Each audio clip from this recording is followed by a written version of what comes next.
Hi YouTube, it's Kathy, and this is my weekly entertainment wrap-up for June 9th through 15th. This week I read 3 books, I watched 1 show, and I listened to 1 book.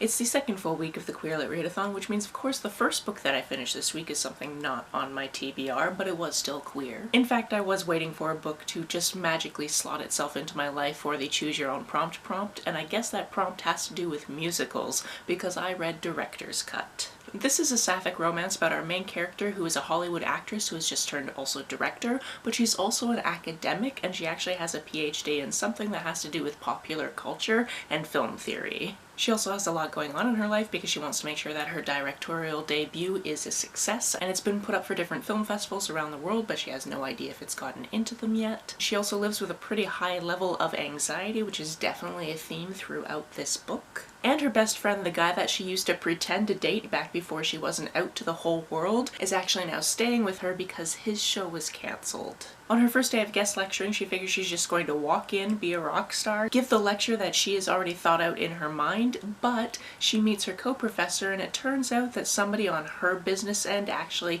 okayed some changes she didn't know about. And instead of just being able to do all of the lecturing like she thought she was going to be able to, they actually have to work a little bit more like a team. Oh, and did I mention that the professor that she's working with is smoking hot and also has some form of PhD in queer studies, so it's probably queer? This is one of those books where you spend a lot of time thinking, why doesn't this main character just communicate with people? However, it's done in such a way where you completely understand why the communication is not happening, not only because of things in her past, but also because the anxiety that she lives with is making it basically impossible to do that. However, that doesn't mean she's just off the hook for not communicating. There are things she could have been doing to get to a place where she could become communicative, and that's a lesson that gets learned along the way.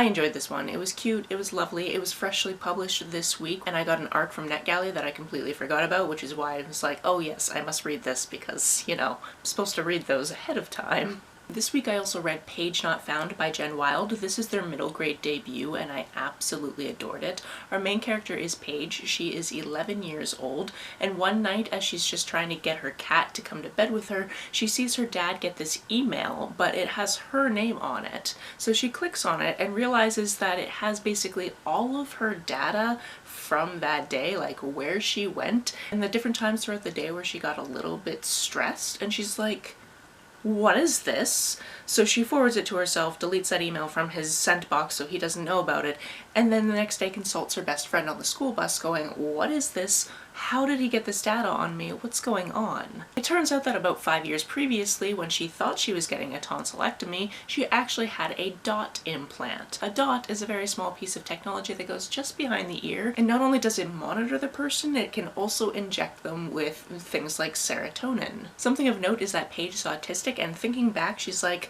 wow, this happened pretty soon after that time I had a pretty big meltdown. So she figures her parents did this to make her more normal, which is something she cannot stand. And rightfully so, by the way. Then her and her best friend go on this quest to find other people who have dots implanted, probably without their knowledge, and figure out what they can do about stopping a merger between the company that makes the dot and a company very much like a certain blue social media platform that we know is not very good with privacy, because they're about to merge, and she figures that as soon as that happens, all of her very private information is going to just be out there for the highest bidder. And she did not consent to that. This book is part heist, part budding romance, part figuring out things about one's gender and sexuality, and I just absolutely adored it. I've adored everything I've ever read by Jen Wilde, and I was so glad to also have this book to dive into. I read it in less than 24 hours, which, fair enough, it is a middle grade, so it's not like it's a difficult read. However, some of the subject matter is pretty difficult. Like, there are certain things that happen during this where you just feel really bad for certain characters, and they have to work through their things, and it's just so lovely. I definitely needed those first 2 books in my life because while I was reading those, I was also reading Black on Both Sides. The subtitle of this one is A Racial History of Trans Identity. Now this one, to my mind, should have been a book about the history of people who are both Black and trans, and to some extent some of that was in there, but a lot of this also had to do with trans as not a gender thing, but like just being a different from society thing, which is fair, but that's not what I thought I was going to be reading. Additionally, this book is incredibly academic, so the reason it took me over a week to get through about 200 pages of actual book before you get to all the notes at the end is I did not understand basically every other sentence I read. This did get into some nitty-gritty of some history that I was not privy to previously, I had never heard of, which was great, but also it got into these different places where I didn't really understand why it was in this book. I was glad to learn what I was able to learn because I feel like I didn't even really process more than a quarter of this book properly. But there was a lot in this that seemed to be adjacent to the topic I thought we were covering. For example, and something I'm going to look into a little bit more later, the last chapter had to do with a true crime case that I had definitely heard of before, however I didn't know that somebody who was black had been murdered during that true crime case. This was the case of Brandon Teena, who was a trans man who was murdered. He was white, although apparently he was not the only person to be murdered that night, because I believe a cis white woman and a black disabled man were also murdered in that house. Something that was completely erased from Boys Don't Cry, which was a movie made on this case. And I know that I've watched at least one true crime video about this case, and now I plan to go back and see if any other victims were talked about, because that's something that usually the people that I watch tend to include because they're pretty ethical about these things. However, the reporting of this case definitely centered one victim over the others, so it is possible that these details, and I hate saying it that way, were missed. Although I find it very disheartening to find out there were other victims in this case. The black man in question was not trans, so my brain goes, why is this being included in this book specifically? And there are some arguments within the book, but my very basic brain is like, this does not fit exactly what I thought I was going to be getting. So even though I'm intrigued and interested and this is valuable information, I don't understand why it was here, if that makes any sense. This is also one of those books where it feels like it was a dissertation written for a very specific person, like a teacher in academia who would know all about these various things that were referenced throughout this book, and I knew about very few of them. So I was talking about these things in these very highly academic ways where I just assumed you knew what I was talking about, and I did not. So it's a book with value, but if you're anything like me, you won't get as much out of it as you would get if you were very familiar with every single bit of subject matter it touched on. On to the show I watched this week, and that was 2 episodes of Doctor Who. We're still in the 2nd season, and I can see a little bit more why we're going to be really devastated when this doctor and this companion are no longer together, because I did watch an episode where he did kind of try to say goodbye, and then of course he was fine. The 2nd episode we watched though is one that I want to focus on, and I believe it was called Love and Monsters. It's the 2nd season, the 10th episode,